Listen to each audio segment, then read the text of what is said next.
Timnas Indonesia U19 baru saja membawa pulang gelar juara. Skuad besutan Indra Syafri berhasil mengalahkan Thailand di final ASEAN Cup U19. Prestasi ini sekali lagi membuka mata dunia atas kekuatan Timnas Indonesia. Pasukan Garuda yang sekarang bukan lagi skuad yang patut diremehkan. Sementara itu di level senior, Indonesia masih menjaga asa lolos ke putaran final Piala Dunia 2026. Di bawah asuhan Sintayong, skuad Garuda Senior juga berhasil menampilkan performa terbaiknya. Masa depan timnas kini cerah di semua level usia. Akankah Piala Dunia menjadi target yang makin realistis? Sebelum menyimak videonya, pastikan Football Lover sudah menekan tombol subscribe dan nyalakan notifikasinya supaya tidak ketinggalan informasi-informasi terupdate dunia sepak bola dari Starting 11 Moment.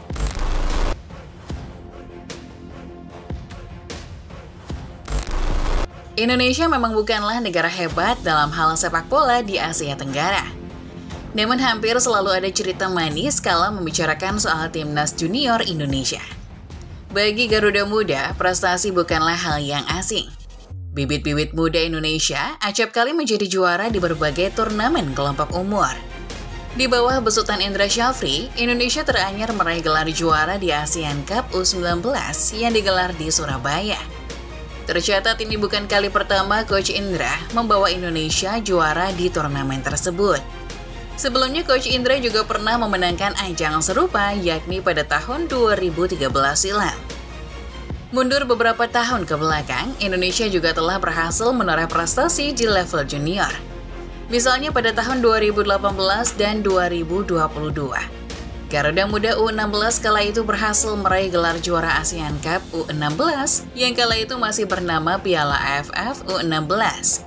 Pun begitu pada 2019 di mana Indra Syafri membawa Indonesia juarai Piala AFF U22. Berkaca dari rekam jejaknya, prestasi seolah menjadi kata yang bersahabat buat timnas junior.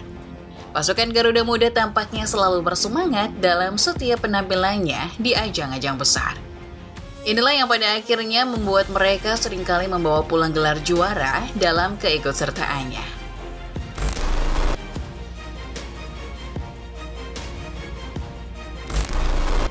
Ketika tim juniornya berprestasi, hal sebaliknya justru terjadi pada timnas senior. Prestasi bukan sesuatu yang familiar buat pasukan Garuda Senior. Bahkan tidak jarang pemain-pemain yang tadinya berprestasi di level junior justru melempem di level senior. Timnas Indonesia bahkan sempat berada di era kegelapan dan kerap jadi bulan-bulanan negara lain, bahkan sesama negara Asia Tenggara sendiri. Kelas balik menuju kualifikasi Piala Dunia 2022, Indonesia hancur lebur bahkan di tangan sesama negara Asia Tenggara sendiri. Indonesia yang kala itu masih dilatih Simon McManamy tergabung ke dalam grup G. Grup G sendiri beranggotakan Thailand, Vietnam, Uni Emirat Arab, dan Malaysia.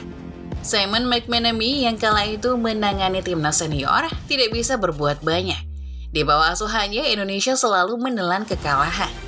Sintayong yang datang pada 2019 sempat membuat Garuda meraih 1 poin. Namun nasib pasukan Garuda tidak berubah, karena hanya bisa finish di urutan paling buncit. Soal komposisi skuad, Indonesia kala itu jauh berbeda dengan Indonesia era sekarang. Skuad asuhan Simon McManamy kala itu didominasi pemain lokal. Hanya ada beberapa nama pemain naturalisasi seperti Stefano Lillipali, Victor Igbonevo, dan Beto Goncalves. Berbeda dengan timnas sekarang yang materi pemainnya mayoritas adalah pemain naturalisasi.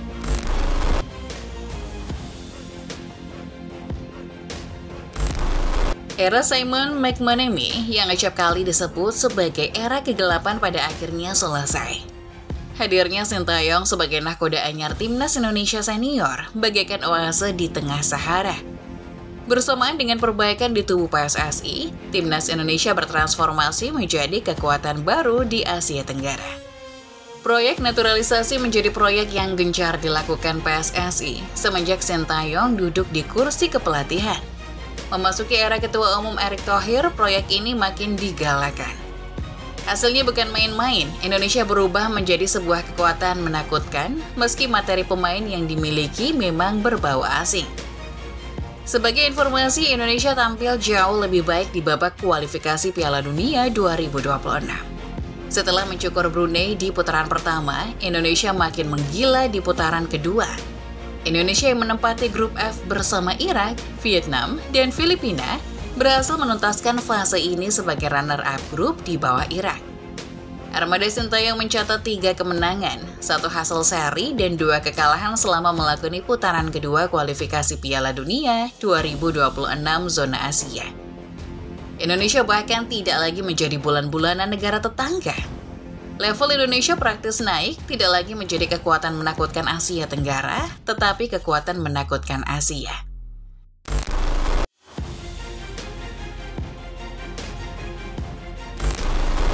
Proyek naturalisasi memang menjadi faktor utama keberhasilan timnas Indonesia.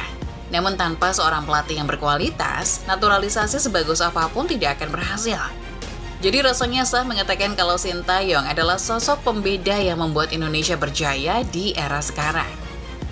Digait dari Korea Selatan pasca mendapat perlakuan mengecewakan akibat kegagalan di Piala Dunia 2018, Coach Shin langsung mengusung target tinggi.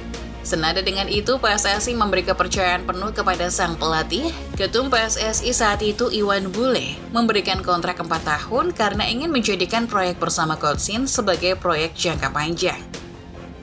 Sintayong pernah bilang bahwa satu hal yang mungkin ia sempat kecewa terhadap Korea Selatan adalah keputusan negaranya yang terlalu dini. Coach Shin langsung dicap gagal hanya karena Korea Selatan tumbang di fase grup Piala Dunia. Pelatih 53 tahun tidak diberi waktu banyak untuk persiapan menghadapi Piala Dunia 2018. Padahal menurutnya membangun tim nasional tidak bisa dilakukan secara instan. Iwan Bule dan jajarannya di PSSI kebetulan sepemikiran dengan Coach Shin. Untuk itulah PSSI langsung memberikan Coach Shin kontrak berdurasi 4 tahun. Iwan Bule bilang kalau kontrak ini diberikan sebagai waktu yang diberikan PSSI untuk membangun timnas. Sang Ketua Umum menegaskan kalau PSSI ingin perbaikan performa timnas, dan hal itu tidak bisa dibangun secara instan. Hasilnya, Sintayong tidak mengecewakan federasi tertinggi sepak bola Indonesia. Meski mengawali debutnya sebagai juru taktik skuad Garuda dengan kekalahan melawan Thailand, Indonesia makin membaik di tangan Sintayong. Permainan timnas juga lebih atraktif, tidak monoton seperti era-era pelatih sebelumnya.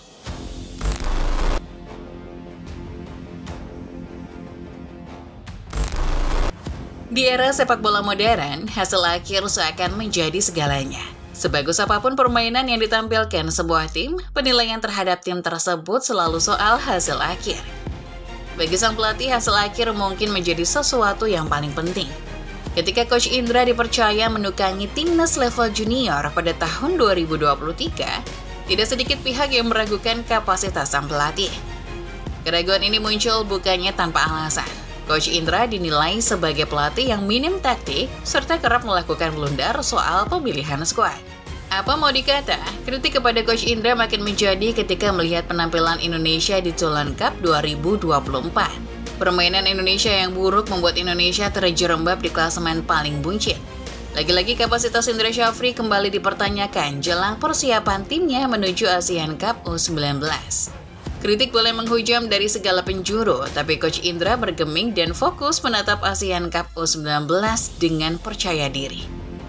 Hasilnya, Indonesia berhasil menggondol trofi juara di turnamen ini. Keberhasilan ini sukses membungkam semua keraguan terhadap sosok Indra Syafri dengan segala stigma negatifnya. Suka atau tidak, gelar ASEAN Cup U19 menjadi gelar juara keempat sang juru taktik bersama timnas kelompok umur. Coach Indra membuktikan bahwa terlepas dari pemilihan taktiknya yang cenderung monoton, ia tetap berhasil mencetak prestasi. Tidak berlebihan kalau menyebut Coach Indra sebagai mentor sejati para pemain muda jika berkaca dari prestasi yang pernah ia dapatkan.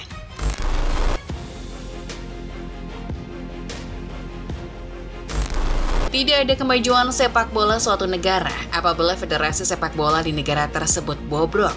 Indonesia pun demikian, sempat mengalami keterpurukan akibat bobroknya federasi.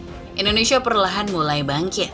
Kebangkitan ini tentu saja diawali dengan meningkatnya kinerja PSSI selaku federasi. Erick Thohir yang kini menjabat sebagai ketua umum layak disebut sebagai ketum terbaik PSSI. Pasalnya di era kepemimpinannya, prestasi timnas Indonesia melejit luar biasa.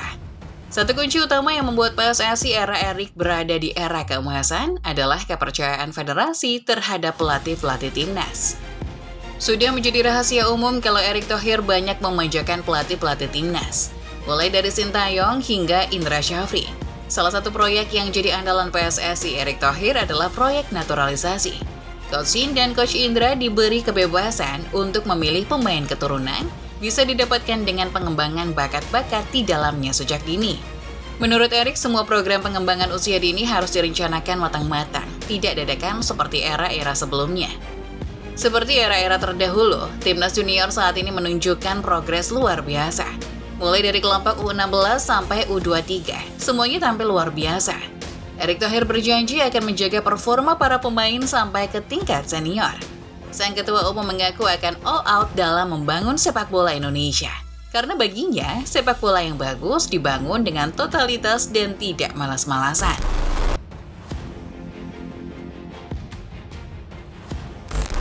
Kehebatan PSSI era sekarang bukan semata karena kepercayaan penuh yang diberikan kepada pelatih, tapi juga pandangan visioner federasi itu sendiri. Hal ini terlihat dari penentuan target untuk setiap level timnas. PSSI kerap memberikan target jangka panjang, alih-alih target jangka pendek. Sebagai contoh, Indra Syafri ketika diberi mandat menangani timnas U19 tidak mendapat target juara di ASEAN Cup U19. PSSI hanya memberikan target untuk bisa menembus 4 besar turnamen antar negara Asia Tenggara tersebut. Target PSSI lebih visioner dalam hal ini, yakni mengharuskan Coach Indra melaju ke Piala Asia U20. Dalam hal timnas senior, ada ekspektasi tinggi terhadap tim besutan Sintayong. Seiring dengan keberhasilan Indonesia menembus putaran ketiga kualifikasi Piala Dunia Zona Asia, publik berharap Indonesia maju ke putaran final. Ekspektasi yang sama tampaknya juga menghinggapi PSSI. Menurut anggota Exco PSSI, Arya Sinulinga, seiring dengan terdongkraknya performa timnas, harus ada pula peningkatan target.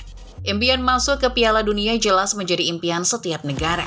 Arya pun mengisyaratkan kalau impian tersebut juga menjadi impian Indonesia di tengah perjalanan mereka di putaran ketiga kualifikasi Zona Asia.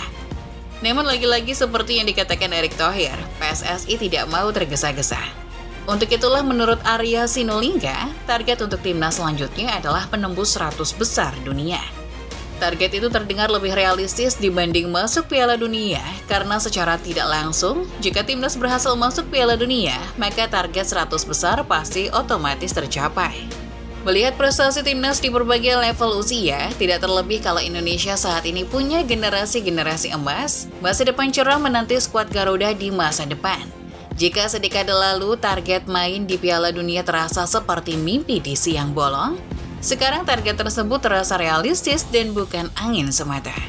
Itulah dia ulasan mengenai masa depan cerah yang menanti Indonesia di masa depan. PSSI telah merealisasikan sebagian janji mereka dengan melakukan perombakan yang all out untuk tim nasional. Kini tinggal menunggu pembenahan kompetisi lokal dan Federasi Sepak Bola Indonesia itu. Lantas, buat football lovers, kira-kira apa harapan kalian untuk timnas Indonesia ke depannya? Coba tulis di kolom komentar ya.